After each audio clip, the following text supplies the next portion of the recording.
Nu, sveiki! Tātad, šis būs mazliet savādāks video, jo līdz šim es filmējis video, kurus kaut kur brauc, kurus kaut ko daru un parādījis pa dzīvi Norvēģijā, kāda viņi ir. Un tas arī nemainīsies noteikti. Arī turpmāk es arī filmēšu video par dzīvi šeit. Mazāk ceļošu viennozīmīgi, jo man ir darba maiņa drīzumā.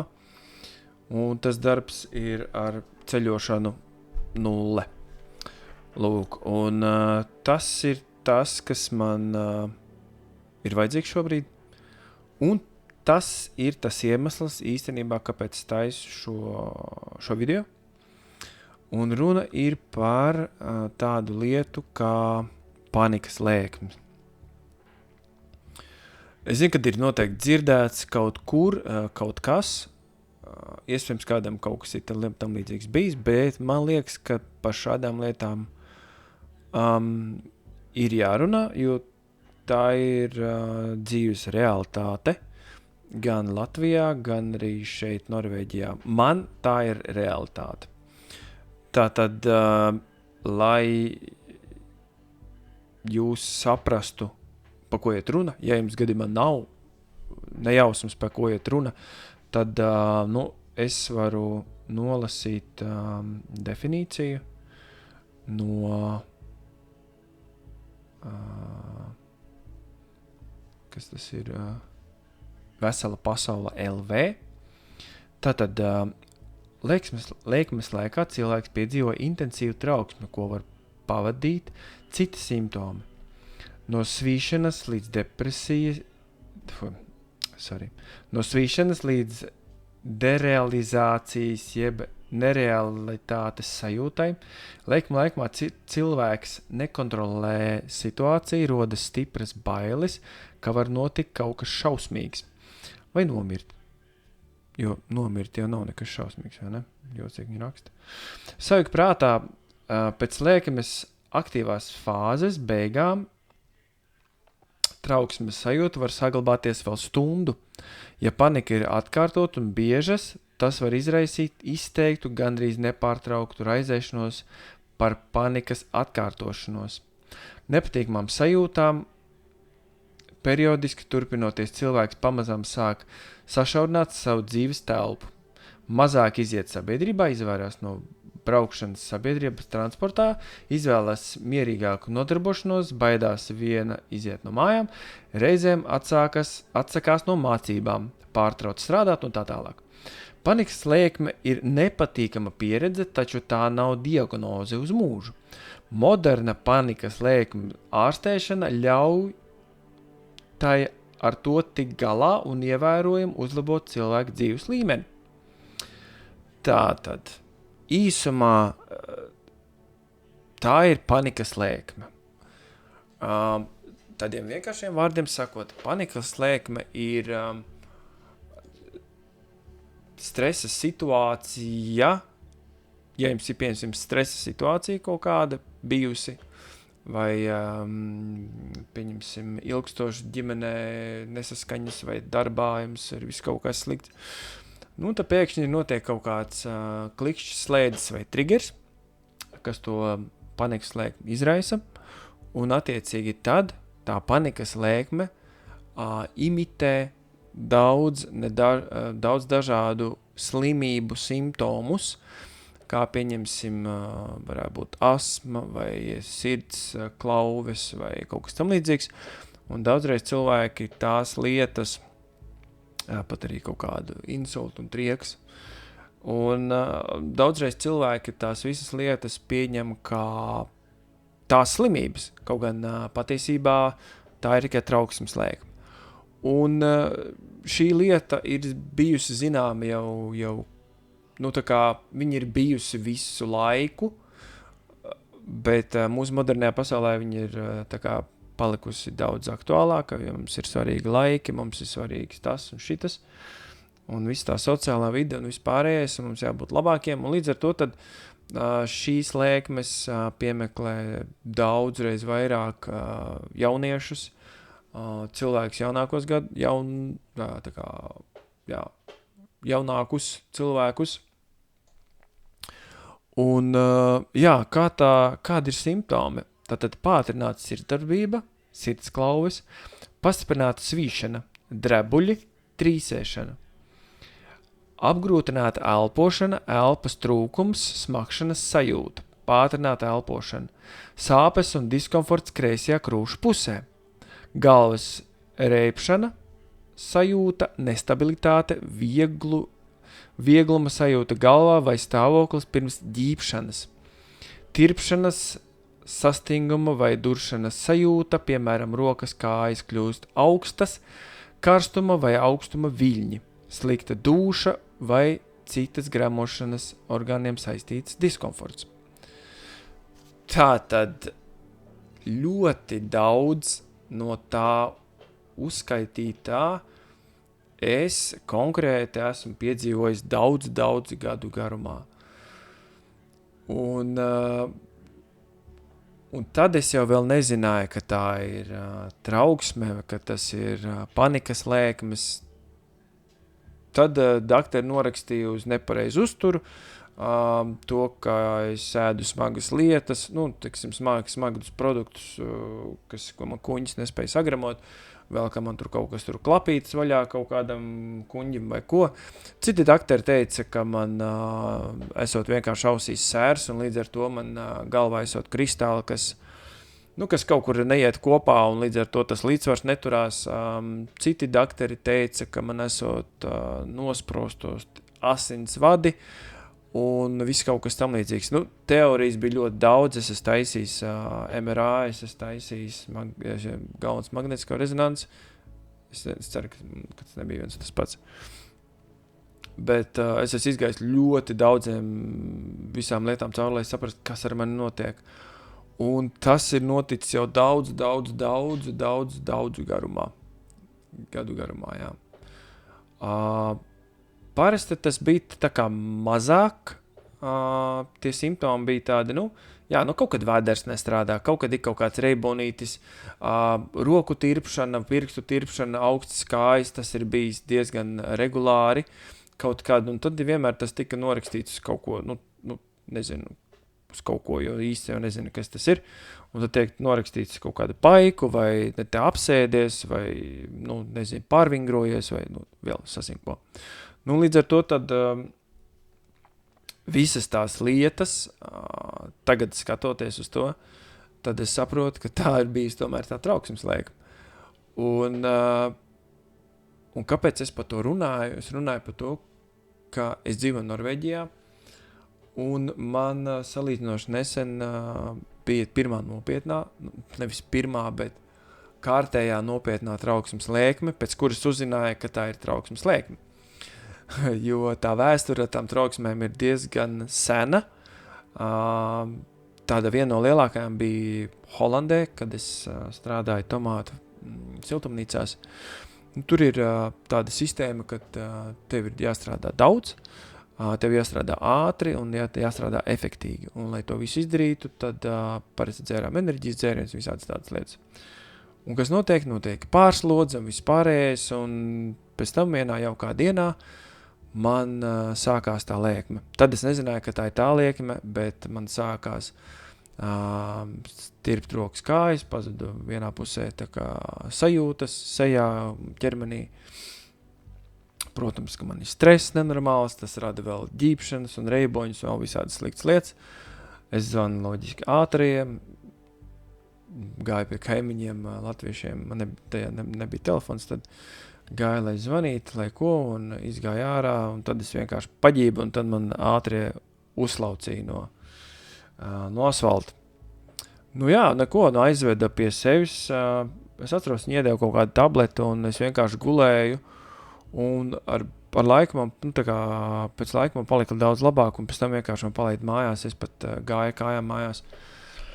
Bet pēc tā notikuma es visur staigāju ar pudeli, man bija paniskas bailes no visa, man bija paniskas bailes iet uz veikalu, un tā Vistraņķīgākā lieta bija tā, ka es biju viens tajā Holandē, un es biju tā kā norganizējis transportu sev uz Latviju, bet man vajadzēja nedēļu gaidīt apmēram. Nu, un tev ir jādzīvo, tev ir jāēd, tev ir kaut kas, nu, tā kā jāuztur, jāturpina funkcionēt, bet, kad tev noticis kaut kas tāds tikko, tad ir baigi grūti sevi kaut kā samobilizēt, domāt gaišas domas un vispārējo, jo vienīgais, par ko tu domā, tas ir, ka tev līdz atkal tas būs. Man bija tā, ka man bija kāja, palika nejūtīga, vienkārši ļumīga. Un tad es atceros, es viņu regulāri kustināju, un naktī pat cēlos augšā un kustināju, un pārbaudīt, vai tiešām tā kāja vēl kustās vai nekustās, jo man bija šausmīgs bailes no tā, kad es palikšu uz gultas vai kaut kā tam līdzīgi. Nu, lūk, un tās bailes bija, viņas visu laiku nāca man līdzi, un es tās bailes arī paņēmu līdzi uz Latviju, un es atceros, ka pirmās dienas, kad es biju Latvijā, bija baigi trakās, pat nedēļas bija, es vairākas nedēļas gulēju gultā savā, man rēba galva, un man bija baili iziet no istabas, un es biju ļoti, ļoti nožēlojamā stāvoklī. Bet tad es vienā brīdī sapratu, ka ir kaut kas jādara lietas labā, jo tā es visu laiku negribu, un arī mamma man nāca un teica, Dēliņ, kaut ko vajag darīt, nevar šitā visu laiku. Tad es pamazām kaut kā kustējos, ņemos un darījos, un tad es sāku staigāt visur ar ūdens pudeli, jo tas man radīja komfortu, ka bija kaut kāda lēkme, tad es padzēros ūdeni, tas man tā kā bija daudz reiz vieglāk to visu pārvarēt. Un, protams, kad man aizsūtīja arī uz slimnīcu, man uztaisīja magnetisko rezonanci, es biju pie neirologiem un vispārējiem, un viņi pateica, jā, man esot tikai mikroinsults pēc visā tā, ko es teicu, man esot bijis mikroinsults. Bet smadzenēs esot viss kārtībā un tā, bet esot mikroinsults. Lūk, un tas vēl nobiedēja vēl vairāk, un man tā atvesļošanās gāja apmēram... tāda sadzīvošana ar sevi gāja apmēram 2 gadi. Dienā staigāju ar pudeli visur riņķī, un tajā laikā es arī meklēju kaut kādas līdzekļus, tabletes un visādas tādas lietas, kas man varētu palīdzēt nomierināties, stiprināt nervus, un tad es atklāju nervu strongu. Un tad es viņu katru dienu dzēru, un tad tas nervu strongs man bija visu laiku līdzi. Godīgi sakot, viņš arī man tagad ir visu laiku līdzi, viena tableti vienmēr ir līdzi. Un tas nav mainījies jo tas notikās pirms kādiem gadiem 10, 11 vairāk, bet tas nav mainījies, jo vēl arī šobrīd tas, ka man līdzi ir tās tabletes. Lūk, un kaut kā tā dzīve gāja, un bija kaut kāda lielāka, mazāk stresi, kaut kādas tirpšanas un tas, un katreiz kā kaut kas tirpa vai kaut kas jocīgāk sāpēja, tad es vienmēr iedzeru kaut kādu nervu strongu un pagaidīju, un tad pēc tam bija labi, un pēc tam visu laiku viņš tā notikās. Lūk, un pēc tam es devos uz Norvēģiju. Sāku strādāt, viss, un lietojuši paiku, kas ir nopērkam šeit, un vēders uzvedās daudzreiz labāk un foršāk. Un tas notikās, viss bija forši līdz vienam brīdim, ka man darbā bija pārslodze.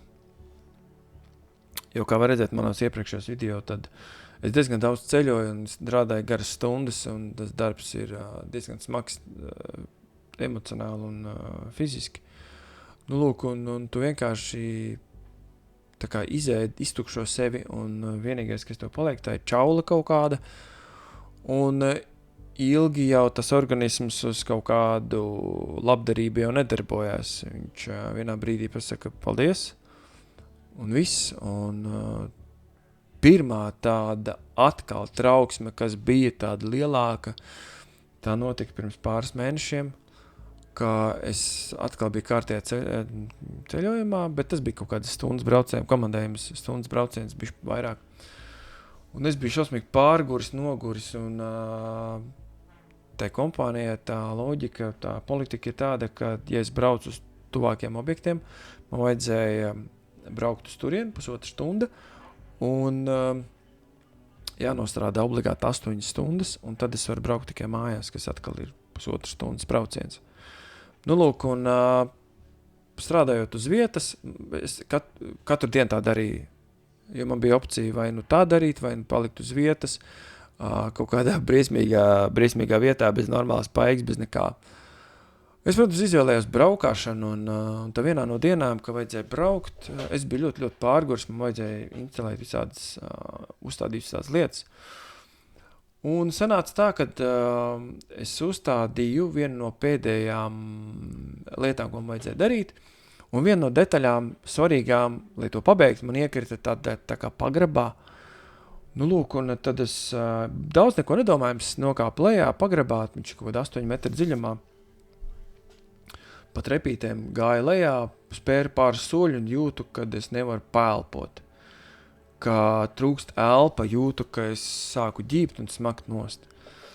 Ko es daru? Es kāpu augšā pa trepēm, sirds tauzās, ap pēdējiem spēkiem es uzkāpu augšā, un man likās tajā brīdī, ka es nomiršu, reāli.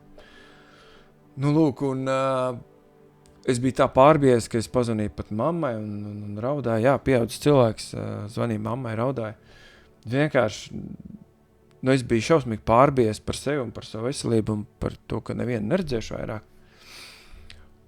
Un šīs bailes, laikam, bija tik šausmīgi spēcīgas, ka viņas bija tas pirmais atkal triggeris tam, kas notiek šobrīd.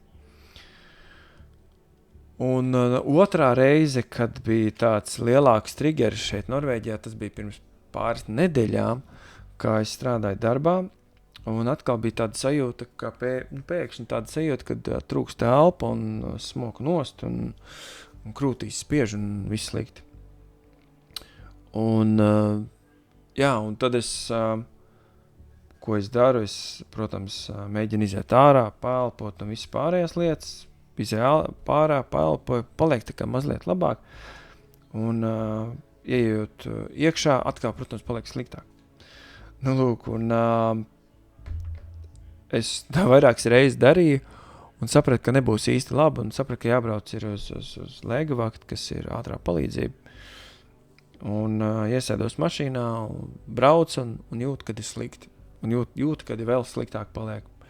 Sāk tirpt rokas, sāk tirpt seja, auss, galva, valoda paliek tāda jocīgāka, šļauganāka, plus vēl koncentrēties grūtāk pēlpot, un liekas, ka saļems un viss. Tajā brīdī sapratu, ka man jāzvanā ātrajiem, jo es tiešām baidījos par savu dzīvību.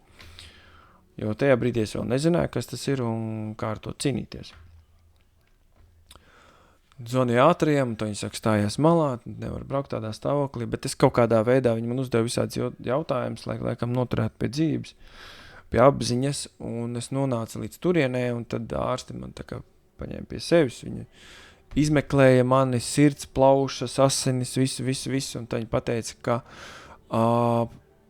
mēs izmeklējām visu, pārbaudījām un konstatējām to, ka tā ir panikas lēkme. Un tajā brīdī es uzzināju, kas ir panikas lēkme. Tad man vēl likās, kad es varu viens pats ar to cīnīties, kad es zinu, kas tas ir, un to jau es jau tā kā varu izdarīt. Bet nevēla. Tā panikas lēkme ir, kaut arī tu saproti, kas tas ir, un ka tas nav dzīvībai bīstams. Un jāatcerās tas, ka kaut arī tu izjūti visus tos simptomus, bet tas nav dzīvībai bīstams. Un kā man pateica dakteris, tad mūsu organisms ir ļoti gudrs mehānisms, un tajā brīdī, kad tev ir trauksmes pats galējais punkts, tad organisms pats iedarbina drošības mehānismu, kas normalizē sirdsdarbību, elpošanu, vispārējās lietas. Tā kā tas tā kā būtu viss skaidrs, bet tajā brīdī, kad tev tirpstās rokas un kad tev ir ģībons, kad tev ir grūti pēlpot, tad tu vari teikt, ko tu gribi un kā tu gribi pēlpošana vai neelpošana, bet nekas nelīdz. Un ir vajadzīgs ļoti milzīgs gribas spēks un kaut kāda sevis, motivēšana un nostādīšana kaut kādā pareizajā frekvencē, lai to visu tā kā pārdzīvotu. Un šādas laikums atkārtojos biežāk un biežāk, un līdz sapratu, ka es pats ar to netiek galā un ka man vajag speciālistu palīdzību. Un tas speciālists bija psihologs. Es biju vienmēr ļoti skeptisks uz psihologiem, domāju, ko viņi tur pateiksies, kaut ko svešam cilvēkam, kaut ko stāstīt. Bet mani pārliecināja mana māsa, un man arī bijusi sieva teica, tev vajag, es teicu, da ne, man nevajag, ko tad es pats tieku galā, man viss ir labi, bet patiesībā tas brīdis, kad tu noliec, ka tev nevajag, tas nozīmē, ka tev vajag. Un es aizgāju pie tā psihologa, parunāju, pirmajā nodarbībā man prasīja, lai pastāst par sevi, par savu vēsturi, pagātni, kaut ko tādām lietām.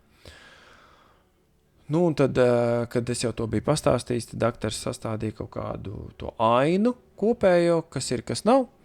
Un tad viņš teica, ka nākamā reizē mēs vairāk runāsim par to trauksmi. Un tad arī mēs runājām, un daktere, psiholoģe, viņa izstāstīja, kas ir trauksme, kādi ir viņas posmi un struktūra. Un vienkāršiem vārdiem ir, iedomājieties, kad ir kaut kāds milzīgs aplis, un tajā aplī ir, teiksim, 3 mazāki apļi.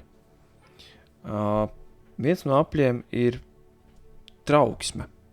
Trauksme mums organismā viņa ir vajadzīga, viņa mūs brīdina par briesmām un pasargā mūsu organismu. Bet viņa ir vajadzīga tādos veselīgos daudzumos. Tā, kad tu esi piedzīvojis panikas lēkmi, tad tā trauksmes, tā amplitūda, viņa izauga, kādā viņa strādā.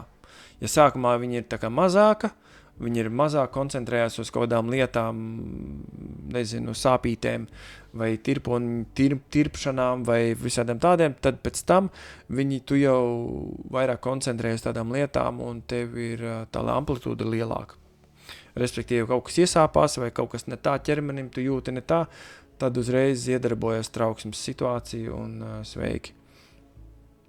Nākamais posms, kas ir, pēc trauksmes, kas ir, tas nākamais solis, ko cilvēks dara, automātiski viņš iedomājas tās vissliktākās lietas, kas ar viņu notiks. Un parasti tās ir tās galējās lietas, kas ir nāve, paralīze, nosmakšana, kas ir saistīts ar nāvu, protams. Un tādas lietas, un tas ir dabīgi, tas ir visiem, tas ir tā kā, tā varētu teikt, ka tas tāds mazliet, tas ir aizsarga mehānisms organismam, bet trauksmes un panikas lēkmēs, tad šis mehānisms tiek sabojāts.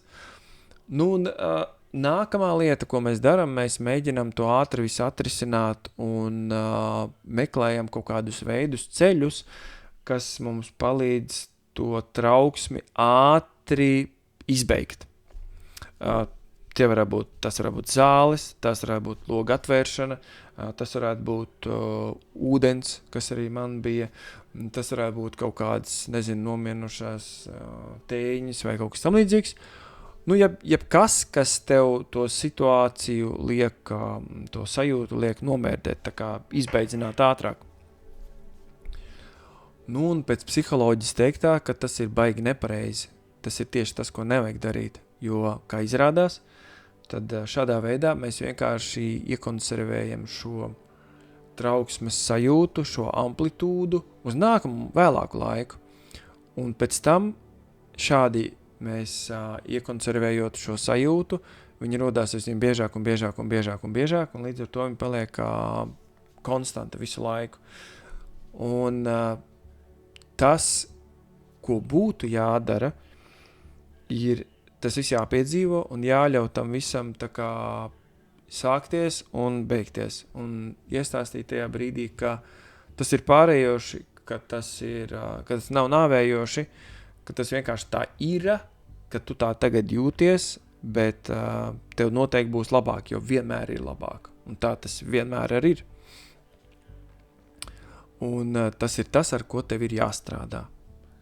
Un tad, kad tu spēj šādi sevi kontrolēt, tikai tad šīs trauksmes sajūtas, viņas samazinās un paliek mazākas amplitūdas, un līdz vienā brīdī viņas vienkārši pazūd. Bet līdz pazūd ir ļoti, ļoti ilgs ceļš ejams, jo tās trauksmes lēkmes, viņas vienkārši tā nepazūd, ir ļoti daudz ar sevi jāstrādā, un arī tagad man ir katru dienu trauksmes lēkmes, man katru dienu kaut kas tirps, man katru dienu kaut kas iesāpās, man katru dienu reiboņi, un tas viss ļoti pasliktina dzīves kvalitāti. Uz darbu es aizēju, pastrādāju 2 stundas, es saprotu, kad es nevaru, braucu mājās. Tad man ir bijis daudz reizes, kad es braucu mājās un es moku nost. Es stājos ceļa malā, es saprotu, kas tas ir, bet man tas ir jāpārdzīvo, tad ir tā elpošana. Tas 4-4-4 saucamais, tas vingrinājums ir 4 sekundes ieelpo, 4 sekundes noturi, 4 sekundes izelpo. Tas ir vingrinājums, kā stiprināt viens no vingrinājumiem, kā stiprināt nervu sistēmu. Ja tev ir šādas trauksmes, tad tas ir 4-7-8. 4 sekundes ieelpo, 7 noturi un 8 sekundes būt ārā. Palīdz vēl arī tas, ja tu pēc tam, kad es izpūtu gaisu, to arī ilgāk paturi, neieelpojot, arī kaut kādas sekundes līdz 7 sekundēm. Kāpēc? Tas ir saistīts ar to, ka jo tu ātrāk elpo, jo vairāk nonāk skābeklis tavās plaušās, līdz ar to smadzenēs, līdz ar to tavas smadzenes tiek apgādāts ar pārāk daudz skābekli, lai cik jocīgi neizklausītos, kā man daktars teica. Un attiecīgi tev sākās rept galva. Un ko tu domā? Tev liekas, ka te ir no pēdējā stundiņa, un viss slikti, sākās stress un aiziet, viss ir sveiki. Viss aizgājis par ensteli. Un tā ir tā lieta, ar kuri ir jācīnās. Un tas ir tas visgrūtākais. Jo tu nekad nevari paredzēt, kad viņa būs, tā lēkme, cik ilgi viņa būs. Parasti tev tā lēkme ir līdz kaut kādai, tur bija teikts līdz kaut kādām 10 minūtēm, pusstundai vai stundai. Stundai laikam, jā, apmēram līdz stundai tas var vilkties. Bet tev jāsaprot ir tajā brīdī, ka tas ir pārējoši. Un tas ir visgrūtākais iestāstīt sev, ka tev kaut kas sāp, ka tev kaut kas tirpst, ka tev kaut kas nav tā kā vajag. Iestāstīt sev, ka tas ir pārējoši. Un tas ir baigi grūti. Un tas ir tas, ar ko ir jāstrādā. Un es zinu, ka šādas lietas ir bijušas daudziem citiem cilvēkiem. Daudziem ir kauns par to runāt, stāstīt, kas ir, kas nav. Jo liekas, tas ir tā kā vājuma izpausme, kaut kas tam līdzīgs, bet patiesībā par tādām lietām ir jārunā, cilvēkiem ir jāzina, kad ir tādas lietas un kad viņi nav vieni šajā procesā, jo tas daudz palīdz kaut kāds atbalsts no citiem cilvēkiem, kuriem tā ir bijis vai kuriem tā ir, kuri ir pārdzīvojuši to lietu, un attiecīgi tas daudz palīdz strādāt pašam ar sevi, kad tu redzi tev reāls piemērs, kad lūk, cilvēkam ir tā bijis, bet viņam viss ir dotie brīdī kārtībā. Tā kā es uzskatu, ka par tādām lietām ir jārunā, par tādām lietām ir jādalās. Tā ir daļa no dzīves, tā ir daļa šeit no Norvēģijas arī tai skaitā, jo daudzi darbi, kas tiek šeit darīti, ko dara latvieši, viņi ir fiziski smagi, viņi ir diezgan stresaini, dzīves apstākļi, ne visiem, bet ir mēdz būt stresaini. Protams, ja tu iekārtojies, izturi šo posmu, tad ir daudz reizes vieglāk un labāk, tev mazāk stresa, vieglāk darbs, lielāks atalgojums, bet ja tu dari kaut kādus, ja tu esi nesen iebraucis vai tu dari kaut kādus, teiksim, darbus, kuri netiek prasīt valodu zināšanas, kas ir kaut kāda varbūt celtniecība, vienkāršākie darbi vai vēl kaut kas samedzīgs, tad tie parasti ir kaut kādi smagi, gan emocionāli, gan fiziski. Lūk, un vienā brīdī tu nonāc šādā ellē, kad tu nesaproti, kas tas ir.